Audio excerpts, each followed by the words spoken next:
Seigneur, notre Dieu, ce temps de silence nous permet vraiment d'entendre ta voix, d'entendre vraiment ta parole qui circule dans notre esprit, qu'on médite, qu'on réfléchit. Seigneur, on veut se présenter devant toi parce que tu es le Maître, c'est toi le Tout-Puissant, c'est celui qui dirige nos vies, c'est celui qui a racheté nos vies. Seigneur, merci de ce beau cadeau, c'est vraiment ce don extraordinaire que tu nous as donné. Seigneur, ce que ma prière avec mes frères et sœurs, c'est que tu nous aides ce matin à avoir les oreilles ouvertes, de pouvoir prendre ta parole, de pouvoir la méditer, la réfléchir, de pouvoir la mettre profondément dans notre cœur. Seigneur, des fois, ce n'est pas des choses qu'on aime entendre, parfois ce que tu as à dire dans notre parole, ta parole, mais c'est des choses qu'on doit tranquillement méditer avec les années.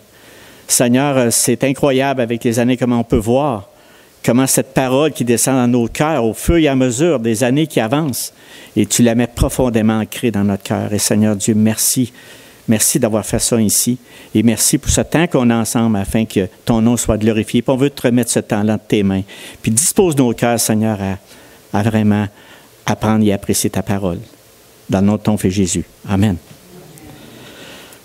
Voilà, c'est que je suis là, puis bienvenue à tous. Si je n'ai pas salué, je vous salue. Maintenant, c'est un sujet ce matin que je vais parler, vous avez vu dans le communiqué, ceux qui ne l'ont pas vu, c'est l'obéissance divine.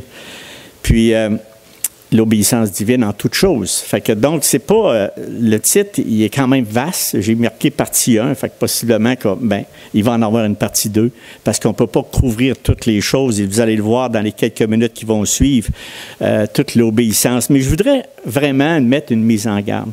Ce mot-là, dans le milieu chrétien, pour avoir vécu tant d'années, c'est pas un mot qu'on gobe facilement. C'est-à-dire que ici, on est réticent dans notre cœur. Prenez le temps, mes frères et sœurs, d'écouter tranquillement jusqu'à la fin. S'il y a quelque chose qui vous horripile, autrement dit, où les cheveux vous dressent à la tête, ou qui vous blesse, prenez le temps de méditer, réfléchir sur cette parole. Parce que, vous savez, je suis là vous présenter, je me sens tout petit devant vous autres, mais cette parole que je vais vous parler, ça broute dans mon cœur depuis quasiment 10 jours. Donc, à ce moment-là, je veux dire, moi-même, j'apprends. Et moi-même, je constate des choses dans les Écritures dont je ne prends pas conscience à tous les jours. Puis juste pour rentrer en matière, je veux juste vous donner, sans vous étouffer, parce qu'il dit, moi, les assommés en partant. Fait que donc, on regarde différents mots. Quand on parle d'obéissance, si tu regardes d'un couvert à l'autre, il est partout, ce mot-là. Obéissant. Puis là, vous savez, je vais tout donner les éléments qui composent notre nature humaine par rapport à l'obéissance. Mais avant, juste pour vous donner une idée, qu'est-ce que l'Écriture dit sur l'obéissance? Il nous parle d'une obéissance à Christ. Pourquoi une obéissance à Christ? C'est pour notre sanctification. Obéissance à la loi de Dieu. Pourquoi une obéissance à la loi de Dieu? C'est afin de se reconnaître pécheurs, que nous avons besoin de la grâce du Seigneur à tous les jours de notre vie. L'obéissance à la parole, celle qu'on parle tantôt, c'est par laquelle Dieu corrige et enlève par la puissance de son Saint-Esprit les désirs de la chair qui se dressent en grand nombre pour lutter contre lui. Tu as l'obéissance à la parole prêchée qu'on a ce matin. Dieu a confié la doctrine du salut et de la vie éternelle à des hommes afin qu'ils soient communiqués aux autres par leurs soins. Et c'est là, nous, il faut garder l'humilité de Jésus-Christ. On a aussi l'obéissance aux autorités. Dieu ordonne à ce que nous soyons soumis aux autorités supérieures. On a une obéissance aux ordonnances ecclésiastiques. Dieu nous demande de respecter la coutume et les lois du pays dans lesquels nous vivons et avoir assez d'humilité afin de discerner ce qu'il faut suivre ou éviter. On a l'obéissance civile et liberté chrétienne. Dieu demande que nous ayons du discernement afin d'obéir au gouvernement civil et au gouvernement spirituel. Obéissance de la foi. La véritable foi salvatrice produit toujours l'obéissance et la soumission. L'obéissance de la grâce, c'est un don gratuit de Dieu par lequel nous pouvons avoir de la justice, de la sainteté, de la piété et de la pureté. Tu as l'obéissance et Adam. C'est-à-dire que la défense de toucher à l'arbre de la connaissance du bien et du mal était une mise à l'épreuve à l'obéissance d'Adam, afin qu'il prouve sa soumission au commandement de Dieu. L'obéissance par droit de création, c'est étant le Créateur tout-puissant, Dieu a le droit de commander. Et que et a le droit de commander que toute obéissance lui est due. Vraiment. Et l'obéissance, par vue d'obéissance, c'est une obéissance inventée par des hommes, imprégnée par beaucoup de superstitions et qui sont faits pour se moquer de Dieu. Fait que tu as différentes. Avez-vous assez de l'obéissance? Écoute, c'est tout ça que les Écritures parlent. Mais aujourd'hui, nous allons parler de l'obéissance à la loi de Dieu et ses effets, car la loi de Dieu est une règle de vie avec laquelle nos œuvres doivent s'accorder. Et sans la loi de Dieu, il n'y a rien qui nous condamne. Et nous pouvons faire ce qu'on veut. Nous pouvons faire ce que nous voulons.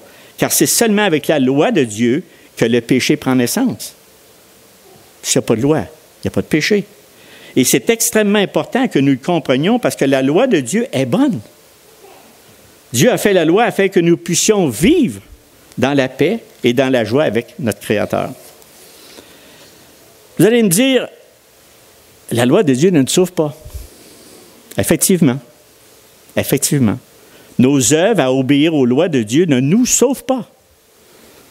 Car nous sommes sauvés par la grâce de Dieu seulement, qui a donné son Fils Jésus-Christ, qui est mort sur la croix pour nous, afin que nous puissions être sauvés et avoir la vie éternelle. C'est ce qu'on a fait tantôt avec le repas du Seigneur pour se souvenir de ce sacrifice extraordinaire pour nous. Par contre, quand nous recevons cette grâce divine, tout notre être est porté à obéir avec amour aux lois de Dieu. C'est plus fort que nous autres. Si vous n'avez pas ce goût-là, il manque quelque chose. Il manque quelque chose. Je vous le dis, là, mais écoutez, j'ai tout un message pour vous rassurer dans tout ça. Là. Pas panique. Prenez pas le temps. Laissez le temps parce qu'il y a des subtilités que l'ennemi met en place pour tuer vraiment la grâce qu'on peut avoir en nous puis avancer dans sa parole. C'est ça que je veux vous parler aujourd'hui. Donc, l'obéissance, ce n'est pas un sujet populaire et passionnant. Je vous le dis tout de suite. Car elle nous oblige à faire des choses qui sont contre notre volonté. Pourtant, c'est un trait de caractère qui nous dirige vers la vie ou la mort. Clairement, dépendamment de l'attention que nous y apporterons durant toute notre vie, car elle a une influence certaine et définitive sur notre relation avec Dieu aujourd'hui et pour l'éternité. Et c'est mon but du message, c'est de vous le démontrer, ça, que qu'il faut être veillé, il faut être allumé, il faut rester vigilant, il faut veiller. En tout cas, on va tout voir ça tantôt. J'aimerais vous parler de quelque chose de bien terre à terre. On a dit qui sort avec son affaire, mais je vais tout vous dire tout de suite. Je vais vous raconter une propre histoire, ma propre vie.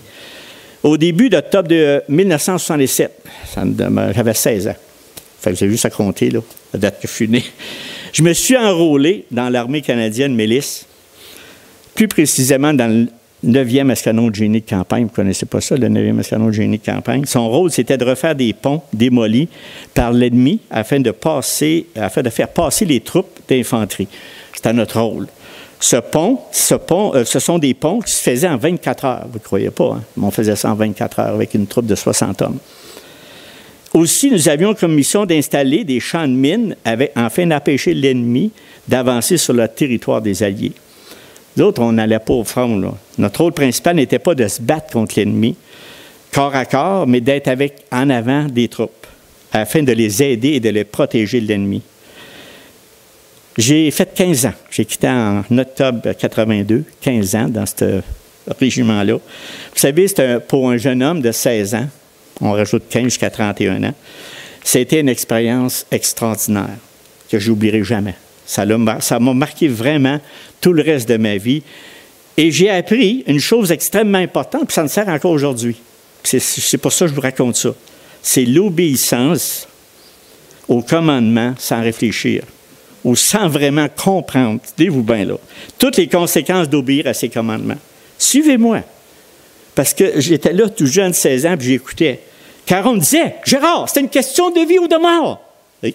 Un instant, parce que quand même, on était à la guerre.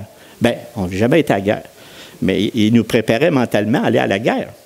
Donc, il disait, dans tout ça, pour que je sois vigilant à obéir, c'est une question de vie ou de mort. Quand on dit couche-toi, ou baisse-toi, fais-le. Immédiatement, sans réfléchir. Là, vous comprenez plus. Qu'est-ce que je veux dire? Et là, on nous expliquait qu'en obéissant immédiatement au commandement, sans réfléchir, pouvait me sauver d'une mort certaine. Et c'était tout vrai, parce qu'on expliquait ça, là. C'est quoi qui se passe? Boum, c'est fini. Tu sais, il disait, quand quelqu'un le voyait, c'était tout de suite. Vous savez, quand tu as fait 15 ans là-dedans, là, des pas militaires, et attention, vous avez un peu une idée, tu apprends à 15 ans à obéir. Tu sais, pour un jeune homme de 16 ans, là, tout de suite, ça a été martelé à faire de la drill et à faire toutes choses. Donc, j'ai appris à répondre à un commandement immédiatement. Parfois, sans vraiment rien comprendre ce qui se passait. Tu n'as pas le temps de dire, pourquoi? Hein? Qu'est-ce que tu fais? Tu n'as pas le temps. C'est la vie ou la mort. Pourquoi je faisais ça? C'est parce que j'avais confiance à mes supérieurs qu'il agissait totalement pour mon bien. C'est ce que j'ai appris. Parce que sur le coup, tu te dis, ben là, peut-être qu'il me donne une joke, tu sais, dans ce monde-là, ben, il va faire une joke, puis il veut juste me faire une attrape. Mais non, c'était le but, c'était une question de vie ou de mort. Et c'est ça que j'ai appris, parce que j'ai dit, écoute, si je n'obéis pas, soit je vis ou soit je meurs. Si je n'obéis pas, je vais mourir. Et je me suis rendu compte tout au long de ma vie qu'obéir tout simplement aux directives était vraiment une source de bénédiction à tous les jours de ma vie. Vous savez, vraiment, là. Mais ça, là, c'est moi, là. Je ne vous dis pas ça pour... Mais, frères et sœurs, j'ai fait une analogie, là. Savez-vous que Dieu nous dit la même chose dans sa parole? La même affaire. Bible sommaire, Deutéronome 30, 15, 20. J'ai fait un parallèle, une analogie. Et dit, voyez, je place aujourd'hui devant vous, c'est Deutéronome 30, 15 à 20, d'un côté la vie et le bonheur, de l'autre la mort et le malheur. Ce que je vous commande aujourd'hui, c'est d'aimer l'Éternel, votre Dieu, de suivre le chemin qu'il vous trace et d'obéir à ses commandements, ses ordonnances et ses lois. En faisant cela, vous aurez la vie. Vous deviendrez nombreux et vous serez bénis par l'Éternel, votre Dieu, dans le pays où vous vous rendez pour en prendre possession. Mais si votre cœur se détourne de lui, si vous refusez de lui obéir, si vous vous laissez entraîner à adorer d'autres dieux et à leur rendre un culte, je vous préviens dès aujourd'hui que vous périrez à coup sûr. Question de vie ou de mort. Vous ne vivrez pas longtemps dans le pays au-delà du Jourdain où vous vous rendez pour en prendre possession. Et là, au verset 19, j'ai connoté vraiment. Et là, Moïse prend le temps de dire à son peuple, parce que là, Moïse s'en allait, là, il n'était pas mourir, puis il ne rentrait pas dans le pays promis. Et je prends aujourd'hui le ciel et la terre à témoin. Je vous offre le choix entre la vie et la mort, entre la bénédiction et la malédiction. Choisissez donc la vie, afin que vous viviez, vous et vos descendants.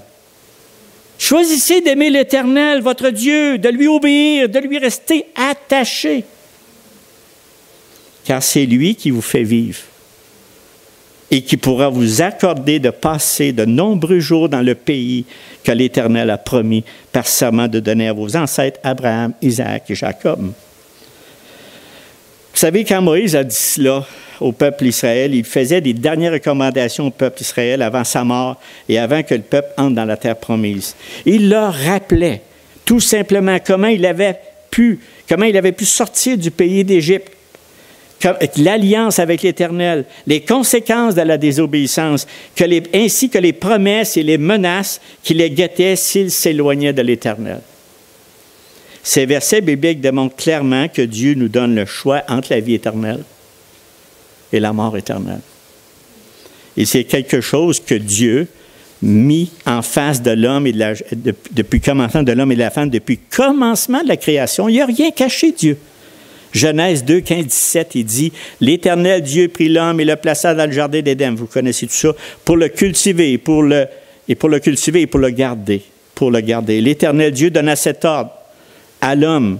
Tu pourras manger de tous les arbres du jardin, mais tu ne mangeras pas de l'arbre de la naissance du bien et du mal, car le jour où tu en mangeras, tu mourras, certainement. Si tu n'obéis pas à cet ordre, tu mourras certainement. C'est vraiment un commandement de la part de Dieu. Et nous savons la suite. Ils n'obéirent pas au commandement de Dieu. Ils furent chassés du jardin d'Éden, car ils avaient désobéi au commandement de Dieu. Durant tous les siècles qui suivirent, Toutes les nations et même le peuple choisi de Dieu désobéissaient au commandement de Dieu. Vous avez tout ça dans l'Ancien Testament et puis même dans le Nouveau Testament. Les prophètes de Dieu rappelaient aux nations et principalement au peuple de Dieu leur désobéissance devant l'Éternel. Certaines nations et le peuple de Dieu se repentaient de leur obéissance au commandement et ils marchaient à nouveau en obéissant aux voies de l'Éternel. Puis ensuite, ils retombaient encore après quelques décennies. Perpétuel recommencement. Frères et sœurs, si nous sommes honnêtes, nous devons admettre que nous sommes exactement comme les nations et le peuple choisi de Dieu. Tout à fait incapables, je vous le dis là, on est tout à fait incapables d'obéir parfaitement à la loi de Dieu. On n'est pas capable. Je le répète, aucun homme et aucune femme qui ont vécu sur cette terre, incluant tous les saints qui ont été nommés au travers des siècles, qui ont été mentionnés, ont pu réussir à avoir une parfaite obéissance à toute la loi prescrite par Dieu. Vous me croyez c'est ça? Il n'y en a pas un. Il y en a un seul qui a pu le faire, et c'est son Fils Jésus-Christ mort à la croix. Et les Écritures le prouvent clairement. C'est parce que des fois, mais c'est toi qui dis ça, Gérard. Non, non. 1 Roi 8, 46, il dit, « Quand ils pécheront contre toi, car il n'y a point d'homme qui ne pêche. » Psaume 143, 2. Il dit, « N'entre pas en jugement avec ton serviteur, car aucun vivant n'est juste devant toi. » Psaume 14, 3. Il dit, « Tous sont égarés, tous sont pervertis, il n'y a aucun qui fasse le bien, pas même un seul. » On retrouve le même verset dans Romains. Pourquoi l'homme et la femme agissent-ils de cette façon? Parce que l'essence du cœur de l'homme et de la femme n'aime pas les impératifs qui nous obligent à obéir et à agir. À moins qu'il y ait une exception ici, là, que vous aimez ça. Vous savez, dès notre jeune âge, puis ça m'a toujours frappé, les petits-enfants qu'on a chantés tantôt, dès notre plus jeune âge, je m'inclus là-dedans, je ne suis pas une exception pantoute, on fait le contraire de ce que nos parents nous commandent de faire. Plus vieux, ça n'a pas changé.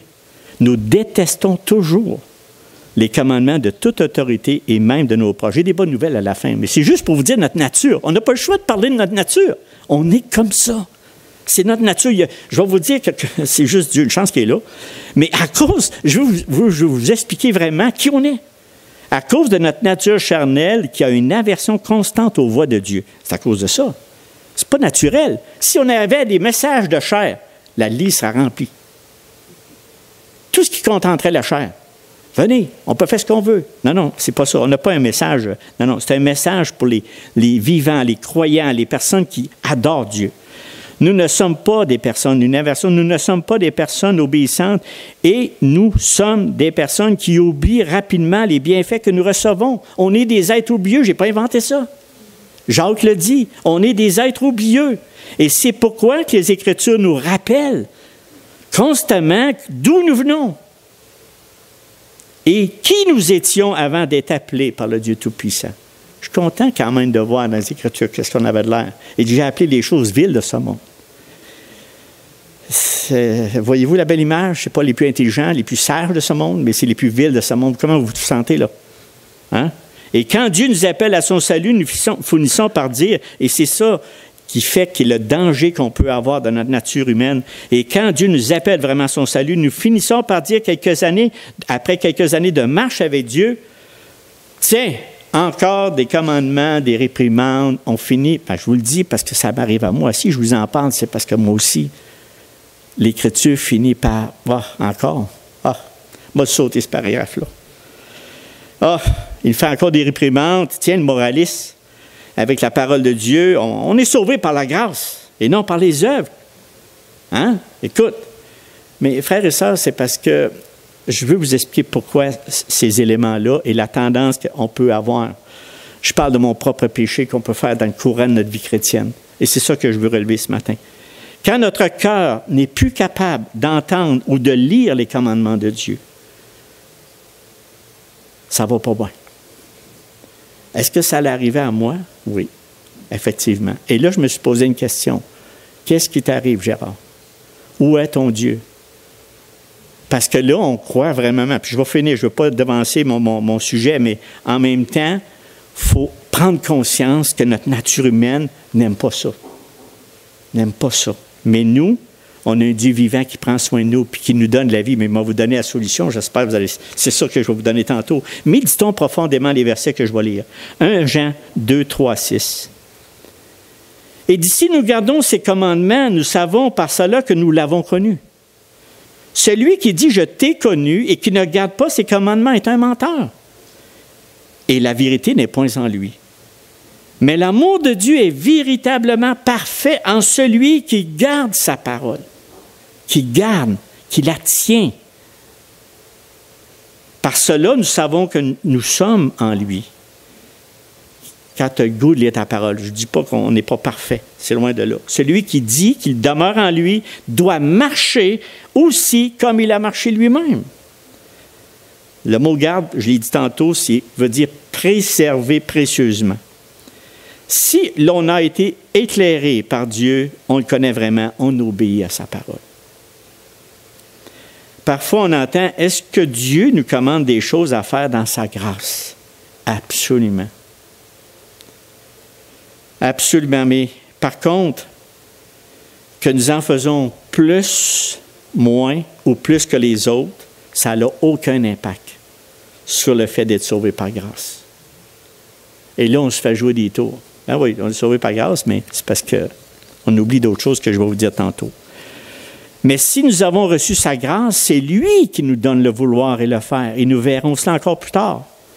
Donc, quand nous attendons le mot « œuvre » dans les Écritures, à quoi passons-nous? À quoi qu'on pense? Dépendamment du contexte et le mot « œuvre » est utilisé, parfois ça sera dans le contexte d'une œuvre physique, telle que servir aux tables, ou encore au service d'accueil. Là, je parle d'ici, dans notre ère, nous autres, ou encore la musique, c'est ça, une œuvre physique. Mais généralement, le mot « œuvre » désigne tout acte juste, conforme à la parole révélée de Dieu. Mais vous bien saisi, tout acte révélé qui est juste et conforme à la parole de Dieu. Puis, j'ai dit, pour lui donner une image, je veux dire une image, puis là, il dit, ils vont sortir certainement la tête. Non, sortez pas la tête en bas. C'est juste pour nous rappeler, juste quelques-uns, j'en nomme seulement quelques-uns, comment est-ce qu'il y a des impératifs dans cette parole où tu es étourdi puis tu dis, je suis mort. Mais en même temps, on ne peut pas les ignorer. C'est ça que je veux dire, mes frères et sœurs, on ne peut pas les ignorer. Nommons-en quelques-uns. Déchargez-vous sur lui de tous vos soucis, car il prend soin de vous. Examinez toutes choses. Priez les uns pour les autres. Rendez grâce. Accueillez-vous. Exhortez-vous. Fortifiez-vous. Répentez-vous. Revêtez-vous. Attachez-vous. Bénissez vos ennemis. Ne maudissez pas. Ayez du zèle et non de la paresse. Soyez fervents d'esprit. Servez le Seigneur. Réjouissez-vous. Soyez patients dans l'affliction. Persévérez dans la prière. Pourvoyez aux besoins des saints. Exercez l'hospitalité. Soyez pleins d'affection les uns pour les autres. Ayez les mêmes sentiments les uns envers les autres. Vous n'êtes pas étourdis? N'aspirez pas à ce qui est élevé. Laissez-vous attirer par ce qui est humble. Ne soyez pas sages à vos yeux. Ne rendez à personne le mal pour le mal. Recherchez ce qui est bien devant tous les hommes. Soyez en paix avec tous les hommes. Ne vous vengez point vous-même. Vous soyez transformés par le renouvellement de l'intelligence, afin que vous discerniez quelle est la volonté de Dieu et qui... Ah, y en a-tu d'autres? J'ai dit, j'arrête, ils vont tout partir. Non, mais tu sais, c'est parce que ces phrases-là, ces impératifs-là, peuvent nous irriter, comme il peut dire, « Seigneur, j'ai compris ». C'est une action qu'il nous demande. Mais vous allez voir, Dieu nous a outillés, là. Pas de, on t'envoie là-dedans à la guerre, puis il n'a rien fait. Non, non. Dieu nous a vraiment, vraiment outillés. Il nous a vraiment mis tout entre les mains. On a tout ce qu'il faut pour faire la guerre à l'ennemi, le diable, ce monde. Il n'y a rien négligé. Mais le problème, c'est parfois que le chrétien est tellement centré sur la grâce, et mesurer mes mots, qu'il met peu d'attention à observer la loi de Dieu et de le mettre en pratique. Et c'est ce qui nous prive énormément de bénédictions spirituelles, parce que des fois, je vois de mes frères et de mes sœurs qui souffrent. Je le dis qui souffrent vraiment. Mais le Seigneur a tout mis dans sa parole. C'est parce qu'on n'y croit pas. On ne croit pas ce qu'il dit. Il ne croit pas. C'est un impératif. Bien, faites-le. Je vous dis ça, mes frères et sœurs, je ne veux pas vous assommer. C'est parce que des fois, je suis là, je dis, voyons, croyez en moi. Croyez en moi. C'est un impératif? Mais croyez en moi. Je vais vous aider. Oh, ouais, mais là, c'est ça le problème. On se prive de grandes bénédictions. De grandes bénédictions. Dans Jacques 2, 17, 18, il dit, il y en est ainsi de la foi. S'il n'y a pas les œuvres, elle est morte en elle-même. Mais quelqu'un dira, toi, tu as la foi, moi j'ai les œuvres. Montre-moi ta foi sans les œuvres et moi je te montrerai la foi par mes œuvres. Ça ne sort pas, ça ne se dissocie pas. Jacques émet l'idée que la foi qui sauve ne peut être qu'un exercice intellectuel dépourvu d'engagement à obéir activement à Dieu. Au contraire, si tu as vraiment la foi en Jésus-Christ, tu vas vraiment agir et faire des œuvres pour Dieu. N'oublions pas, la loi de Dieu est là afin de se reconnaître pécheurs et que nous avons besoin de la grâce du Seigneur à tous les jours de notre vie. Car si on ne se voit plus pécheur, nous perdons de vue la profondeur de la grâce de Dieu. C'est bien plate, là. Mais tu finis par te trouver ça alors que... Mais Dieu, en tout cas, j'arrive à ça, mais moi, là, je vais vous dire, c'est quelqu'un qui dit, ben oui, mais moi, j'obéis sincèrement au commandement de Dieu, mais il ne se passe rien. À quoi ça donne d'obéir à Dieu? Tout va de travers dans ma vie. Je n'ai pas d'emploi. Je souffre de toutes sortes de maux. J'ai même une maladie mortelle. Donc, Dieu ne m'écoute pas. Il ne me guérit pas. Et il m'a abandonné. Et il me laisse seul dans tous mes problèmes. Frères et sœurs, il est plus important d'obéir à Dieu que de préserver sa vie. Tenez-vous bien. C'est ça qu'a dit Yolande mercredi. Elle était prête à partir, elle. Elle a dit mercredi, moi je suis prêt à partir. Tu as raison, Yolande. Parce que tout ce qui est plus important que de préserver sa vie, c'est une question de vie éternelle ou de mort éternelle. Si Dieu utilise l'expérience de la mort, des souffrances et de toutes sortes d'épreuves pour fortifier notre confiance en lui et parfaire notre obéissance, alors il est important que nous nous souvenions que le but du monde, qui est de préserver la vie physique à tout prix et de nous donner des beaux délices de toutes sortes de choses sur la terre, c'est ce qui nous offre le monde. Tu as une belle maison, tu as bien ci, tu manges un gros pot, tu es copieux, tout va bien, puis en plus, on va te garder vivant. Oui, mais tu vas mourir pareil. C'est drôle, hein? Il meurt pareil, même si tu finis par mourir. Fait que le monde n'a rien, c'est pas le but ultime du chrétien. Le but ultime du chrétien, c'est la vie éternelle, le royaume qui s'en vient, la place où Dieu demeure, la place avec l'Éternel. C'est ça qu'on aspire parce qu'on sait tous qu'on va mourir. L'obéissance à Dieu et la fidélité dans toutes les circonstances sont beaucoup plus importantes, mes frères et sœurs. C'est ce qui a permis à Paul d'affirmer ceci. Je suis tout à fait prêt, moi, non seulement à aller en prison, mais même à mourir à Jérusalem pour le Seigneur Jésus. Paul dit aux anciens d'Éphèse, il dit, ma vie m'importe peu. Puis là, je réfléchissais à ça. Il dit, wow, Paul, hey, le Seigneur, viens m'aider parce que je ne suis pas rendu où ce qui n'est pas les rendus, mais on va se rendre. Parce que la parole le dit, puis elle dit. Elle dit, ma vie m'importe peu, je ne lui accorde aucun prix. Mon but, c'est d'aller jusqu'au bout de ma course et d'accomplir pleinement le service que le Seigneur m'a confié, c'est-à-dire proclamer la bonne nouvelle de la grâce de Dieu. Acte 20, 24.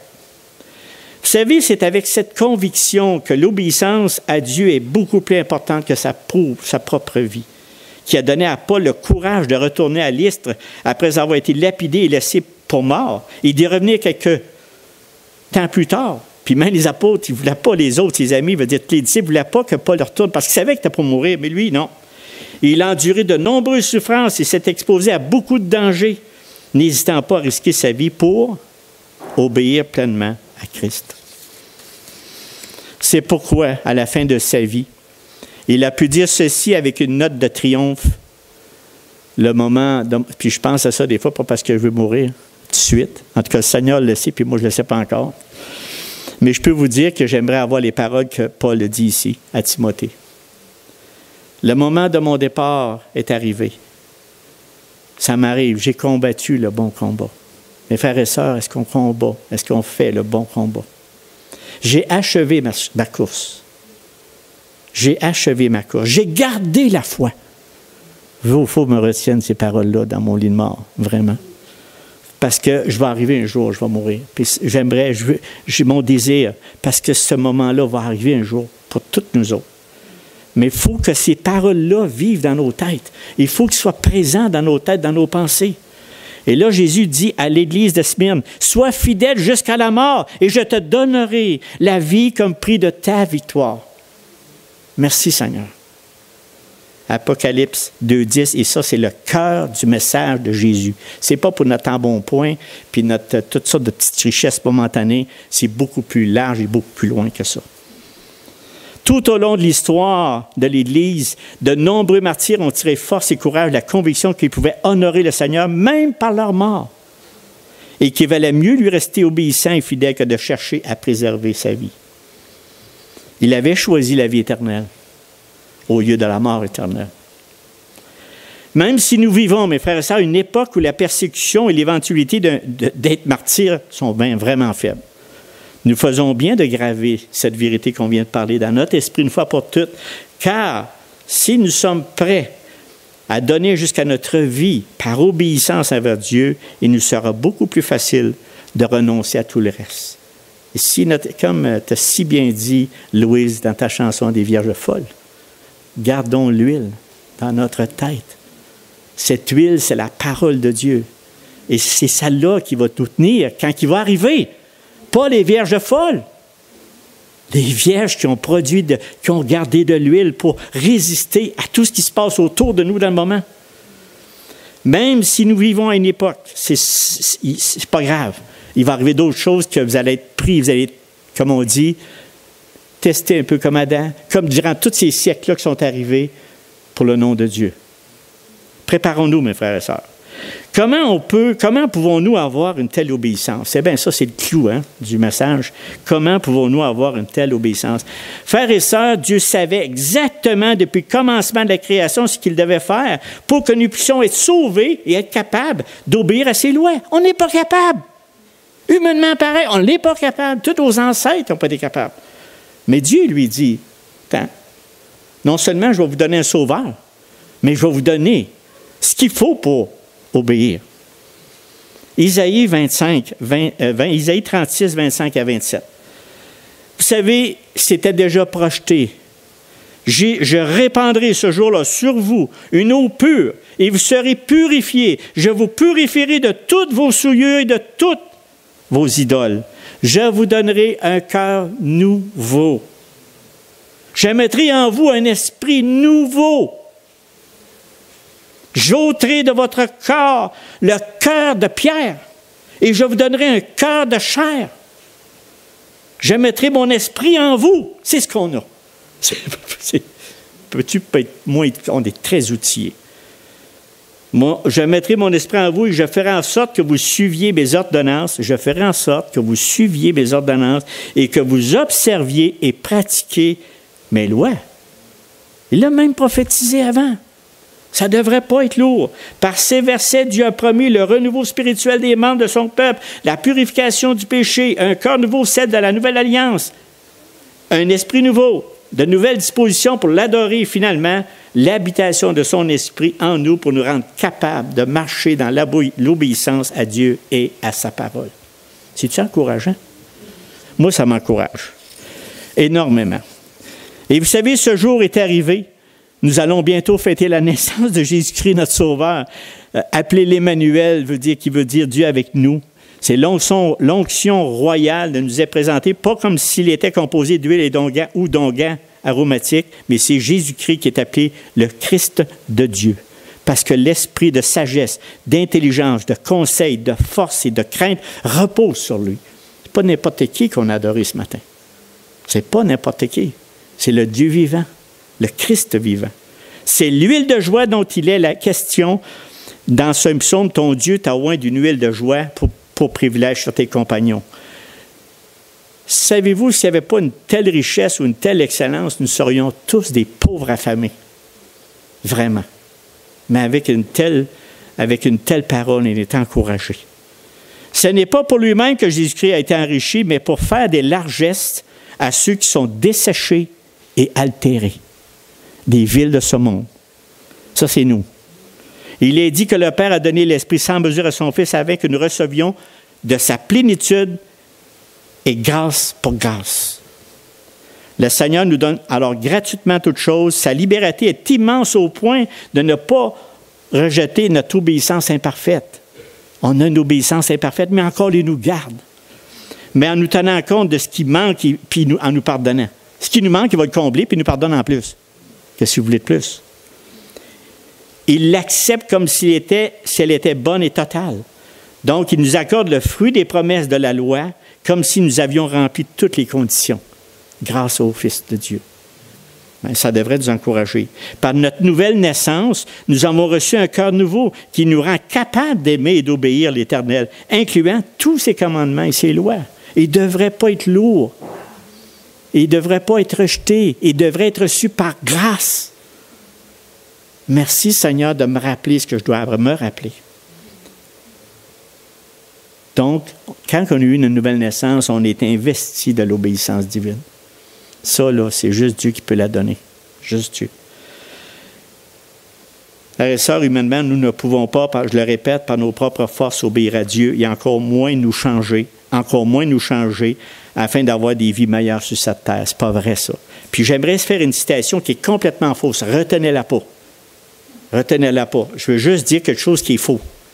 Puis c'est clair. Donc, la vérité, c'est quelqu'un qui a cité ça, puis il y en a qui s'en servent. La vérité est que l'obéissance à Dieu nous change et rend nos vies meilleures. Et la vérité, et la véritable obéissance commence par nos pensées, nos attitudes et les motivations de notre cœur, c'est-à-dire notre vie intérieure. Ce qu'il est en train de dire, là, c'est qu'on peut tout faire par nous-mêmes, alors qu'on ne peut rien faire. La vérité est que l'obéissance, là je vous dis la vérité, retenez celle-là. La vérité est que l'obéissance à Dieu change complètement notre cœur tortueux, égoïste, méchant, incrédule, orgueilleuse, et j'en passe. Je ne peux pas toutes les lister, là, bien en masse. Pour rendre nos vies agréables à Dieu grâce à notre Sauveur qui prend notre défense auprès du Père, comme tu as dit mercredi, ma sœur. On a un avocat auprès du Père lorsque nous manquons d'obéissance envers lui. Mais, fantastique, non? On a tout. On a tout.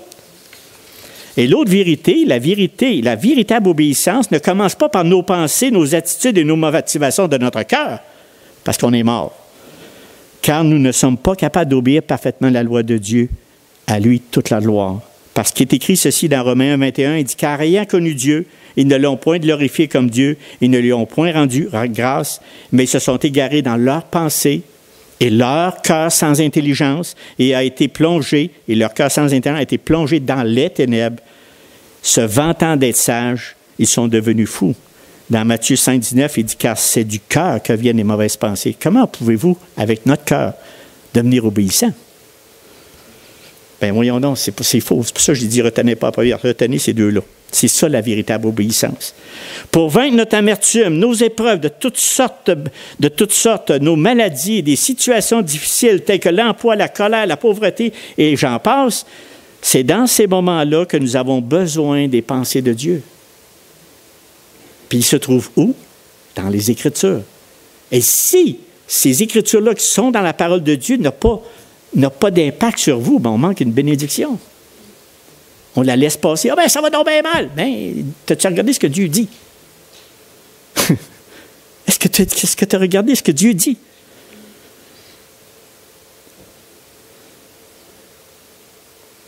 Au lieu de s'accrocher puis de vivre, s'accrocher à ses promesses en lui faisant totalement confiance. Moi, quand je dis je faisais confiance à mes supérieurs, je m'arrête là. Mais ça, c'est dans mon temps de vécu, mais pas là. J'ai plus confiance en celui qui règne sur ma vie. Lui, il ne m'abandonnera pas. Lui, il me tient solidement dans ses bras. Lui, il me protège. Puis quand il dit, baisse-toi, baisse-toi. Lève-toi, lève-toi. OK? Fait que lui, je peux me faire confiance qu'il me donne la vraie chose, la vraie nourriture pour me tenir en vie, pour la vie éternelle. Une autre citation qui est tout à fait fausse Ça aussi, retenez-la pas, mais il faut que je vous la dise pour vous dire le restant. Retenez-la pas. C'est dit, puis ça, c'est des choses qui tuent l'âme, qui tuent notre relation avec Dieu, qui tuent notre obéissance qu'on a avec Dieu. C'est fou. L'œuvre accomplie, écoutez bien, l'œuvre accomplie par Dieu diffère d'une période à l'autre. Imaginez, si tu témoignes d'une grande obéissance dans une phase, mais dans la suivante, tu te montres moins obéissant ou pas du tout, alors Dieu va t'abandonner. Si tu suis le rythme de Dieu pendant qu'il s'engage dans cette étape, alors tu dois continuer à le suivre quand il s'engage dans la prochaine. Tu comprends? C'est seulement ici que tu es quelqu'un qui obéit au Saint-Esprit. Puisque tu crois en Dieu, tu dois rester constant dans ton obéissance. Tu ne peux pas simplement obéir quand tu veux et désobéir quand tu ne veux pas. Dieu n'approuve pas une telle obéissance. Moi, avec une belle parole en main, je suis mort. Il m'a dit, Seigneur, à quelle confiance que je me mets? Mais ça existe. Il y a des faux docteurs qui prêchent ces choses-là. Ils mettent tout ça qu'on est capable de faire ce qu'on n'est pas capable. Frères et sœurs, qu'importe ce que nous vivons, Dieu n'abandonne jamais ses enfants. Jamais. Qu'importe ce qu'on vit. Qu'importe ce qu'on vit. Il ne réagit pas non plus sur notre petite obéissance puis notre grande obéissance à ses commandements ou à ses lois. Est-ce que ça vous rassure? Écoutez, s'il faudrait qu'il le fasse, c'est ça que les pharisiens pensaient, les autres-là, parce qu'il y a une grande obéissance, pensaient qu'ils étaient supérieurs aux autres êtres humains. Dieu ne tient pas compte de ça. Quand je vous dis tout cela, je pense au film qu'on va voir samedi prochain. C'est le film « Le voyage du pèlerin ». Il donne une très belle image. Quand il parle des lois, là, qui sont dures à porter, tu le vois dans l'eau de sa montagne, puis lui, il essaie de monter, mon pèlerin, pour monter en haut. Mais là, il tire des pierres. Parce que vous allez, ceux qui vont voir le film, c'est assez frappant. Et puis l'image qui sort de ce film-là, c'est de gagner la vie éternelle par des œuvres. Ah, écoute, là, par les commandements. C'est pas ça. Dieu n'a pas mis les commandements pour qu'on soit complètement submergé et écrasé et étouffé. Pas du tout. Ce n'est pas le cas. Dieu a mis des commandements et des lois afin que nous puissions savoir ce qu'il pense et ce que nous devons faire pour vivre une vie de piété, remplie de joie, de sagesse, d'amour, de bonté, de miséricorde. Comme mon frère a dit ce matin dans le repas du Seigneur, on ne pourra jamais devenir comme Christ. Mais il faut viser. Il faut garder ses paroles dans notre cœur. Il y a juste le Seigneur, Christ, qui peut faire tout ce qu'il a fait, obéissant parfaitement. Mais nous, ça devrait être notre modèle. Et quand nous tombons ou quand nous devenons tièdes, et même froids, des fois, là, c'est des périodes, oui, comme je dis, mais pour ça, je ne retenais pas la première que j'ai dit tout à l'heure, même si des fois on est froid, des tièdes dans certaines périodes, demandons à un moment donné, Dieu, demandons sincèrement et du plus profond de notre cœur, pardon à Dieu. Et Dieu vous pardonnera. Il ne regardera pas le nombre d'obéissances que vous avez faites. Il ne regardera pas la quantité d'œuvres non plus que vous avez faites ou que vous n'avez pas faites. Dieu est un Dieu ouvert qui attend celui qui se repent de ses mauvaises voies. C'est écrit en Jean 2, 1, 2. Il dit, « Mes petits-enfants, je vous écris ces choses afin que vous ne péchiez point. Et si quelqu'un a péché, nous avons un avocat auprès du Père. » Jésus-Christ le juste. Il est lui-même une victime expiatoire pour nos péchés, non seulement pour les nôtres, mais aussi pour ceux du monde entier. Par contre, nous devons faire ce que nous savons, car Dieu sait tout et voit notre cœur. Et notre chair est faible, que ça prend une obéissance aux lois de Dieu afin de nous garder les yeux fixés sur Christ. Très important. Nous ne comprenons pas bien l'importance de l'obéissance aux lois de Dieu si nous n'avons pas compris à quel point les tendances de notre chair, tenez-vous bien, notre chair s'efforce à rejeter le joug du Seigneur. On est constamment... Regardez votre vie. Je ne veux pas vous mettre un poids supplémentaire, mes frères et sœurs, mais notre chair, elle repousse le joug du Seigneur. Puis ça peut t'endormir, là, le diable et tout ce qui nous entoure. C'est t'endormir puis être moins... Tu sais, avoir un regard, comme on dit, au moins actif à la parole de Dieu, moins réactif à la parole de Dieu. Lui, il attend rien que ça. Parce que ta vie ne change pas. Écoutez, je vais vous donner un exemple, mais prenez-le bien, là.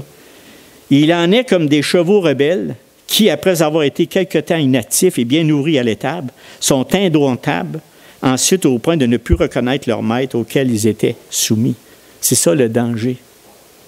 C'est ça le danger. Bref, ce qui est arrivé au peuple d'Israël et dont le Seigneur se plaint s'observe couramment encore aujourd'hui à notre époque. Faisons attention, mes frères et sœurs. Je ne vous donne pas un jour supplémentaire, mais restons éveillés.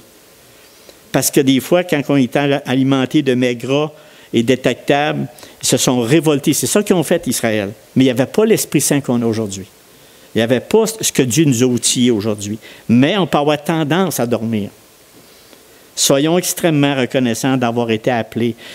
Oui, ça, c'est une phrase. Soyons très reconnaissants d'avoir été appelés à la véritable lumière. Je suis libéré de tous ces jougs-là qui sont là. D'avoir reçu cette grâce extraordinaire venant de Dieu. Nous n'avons rien fait d'extraordinaire pour que Dieu daigne nous appeler à son trône de grâce. Puis ça, c'était dans le but que nous devenions ses fidèles serviteurs. Oui, les Écritures nous rappellent constamment, avec plein d'impératifs, les choses que nous devons faire afin de ne pas être des serviteurs ingrats et paresseux. Oui. Mais prenons-la comme une grâce. Prenons-la comme des commandements bons à suivre. Ne prenons pas en aversion les lois et les commandements de Dieu sous prétexte que nous sommes sous la grâce, car ils ont été écrits pour nous. Et ça, des fois, on a l'impression, on dit, nous, on a la Bible, ça, c'est pour les autres extérieurs. Ben non. Ben non. Les Écritures, c'est pour les croyants, les élus, ceux que Dieu a appelés. La Bible, c'est notre livre de vie éternel. C'est la selle, c'est notre guide. Comme on dit, c'est pas pour les païens, c'est pas pour les incroyants. Les incroyants, ils s'en foutent. Ils s'en foutent, même ils ridiculisent ce qui est écrit dedans. Même le sang de Christ qui coule, il dit c'est une folie pour les hommes. Eh bien, nous autres, c'est pas ça qu'on a comme on a des mains. On a quelque chose d'extraordinaire. Restons éveillés, mes frères et sœurs, aux lois, dans l'obéissance aux lois de Dieu. J'espère que vous n'êtes pas morts, là. Non, vous êtes vivants, là. 1 Pierre 5, 8 et 9, il dit « Soyez sobres, veillez votre adversaire le diable. » Et ça, c'est un verset qui me circule dans la tête, surtout quand il y a des situations un peu délicates que je vis. « Rôde comme un lion rugissant, cherchant qui il dévorera. Résistez-lui avec une foi ferme. » Sachant que les mêmes souffrances sont imposées à vos frères dans le monde.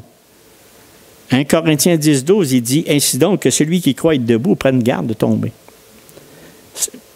Que celui, puis c'est encore des impératifs. Mais c'est vrai, c'est là, moi. J'ai dit « Seigneur, garde-moi dans ton sein, garde-moi du malin, garde-moi dans ton trône de grâce. Puis je veux t'obéir de tout mon cœur parce que tu me l'as donné le vouloir et le faire par ton Esprit Saint. » Voilà, je m'arrête là. Frères et sœurs, je termine en vous disant ceci. Choisissons la vie éternelle.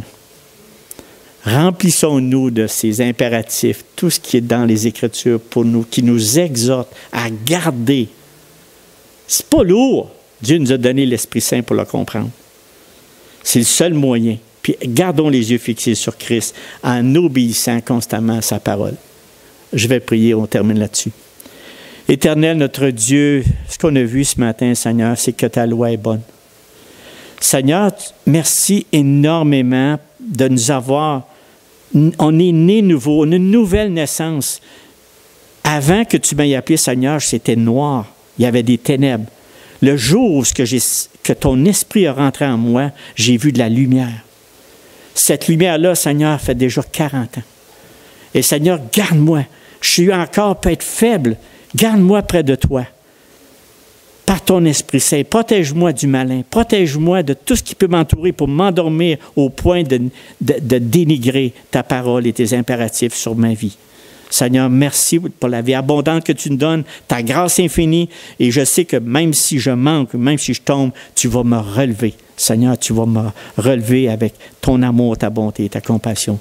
Que mes frères et sœurs soient bénis par cette parole aujourd'hui. Et Seigneur, on te demande, dans le fond, avec ton Fils Jésus-Christ, du plus profond de notre cœur. Amen.